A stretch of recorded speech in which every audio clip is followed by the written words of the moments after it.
I'm here today to reveal that Mr. Naveen Lakkur is a dangerous man.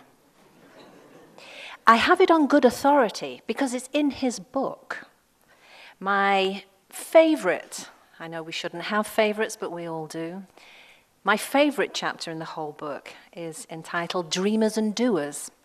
And there's a conversation goes on between Appy and Proppy and Lucky. And of course, Appy, being as he is looking to score some one-upmanship over his sister. So he decides he's going to quote T.E. Lawrence, better known to us as Lawrence of Arabia. And here is the quote.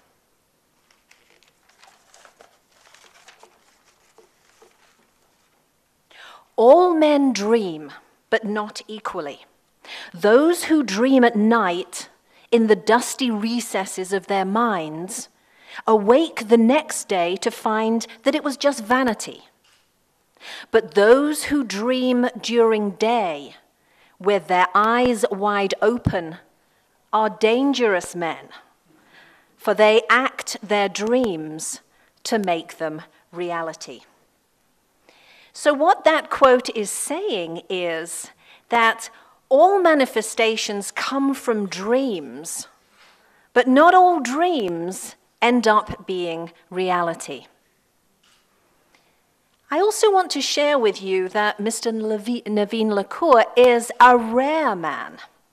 And again, I discovered this. The reason why I particularly like dreamers and doers as a concept and a double-sided coin is it's so relevant to the work that I do. Basically, I'm working with aspiring authors who dream about birthing a book. Now, I don't know if there's a comparable study has been done here in India, but in the US where I live, there was a pretty famous study a number of years ago that identified that 80% of Americans dream of writing a book. Now, in a population of 315 million people, if that was a reality, we'd be looking from that country alone at 250 million books. Now, sometimes when you go on Flipkart and Amazon, you feel that there are, 250 million books out there. But let's put this into perspective.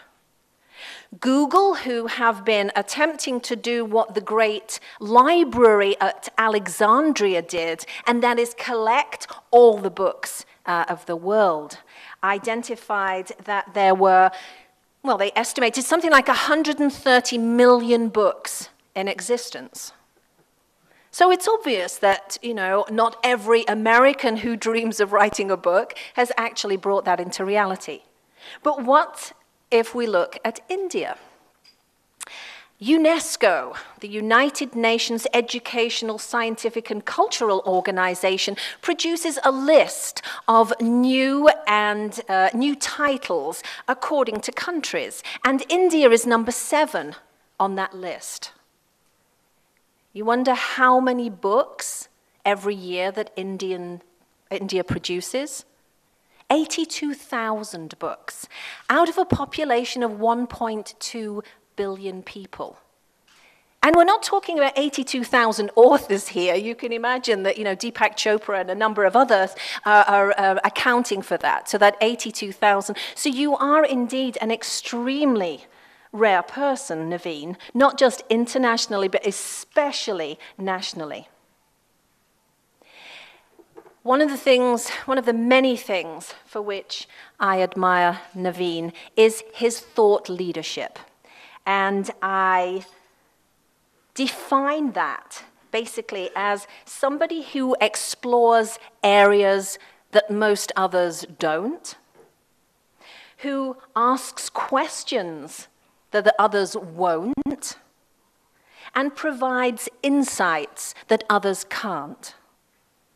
I had the great honor to accompany Naveen and a number of people from Composites to the 87th birthday celebrations of Sai Baba at the ashram at Puttaparthi just the other day. And what I recognized there, I think, has given me even greater appreciation for what you have done in this book. Because yes, we're talking about entrepreneurialism. We're talking about helping to inspire people to find that inner entrepreneur and bring that out into the world. Not just to dream it, but to do it, to act it, to bring it into reality. But one of the things that I noticed when I was visiting the ashram is not just, obviously there's a lot of entrepreneurial activity there, but also the bliss, the great happiness that comes from people able to identify their manifest destiny. What they are meant to do in the world that they can fulfill, that not only brings great joy to them, great happiness, but also to other people. And that's what I think the true currency, we're talking about two-sided coins here. I think the true currency of your book is, I see this in my own business around books. Yes, dreaming and doing is a double-sided coin, but there are an awful lot of one-sided coins out there. And what I think this book is, the great gift of this book, this book is to be able to say it's not just about being an entrepreneur, it's not just about making profit, it's about finding that inner fulfillment and bringing that to the world, and that is the great gift you have given us. Sairam.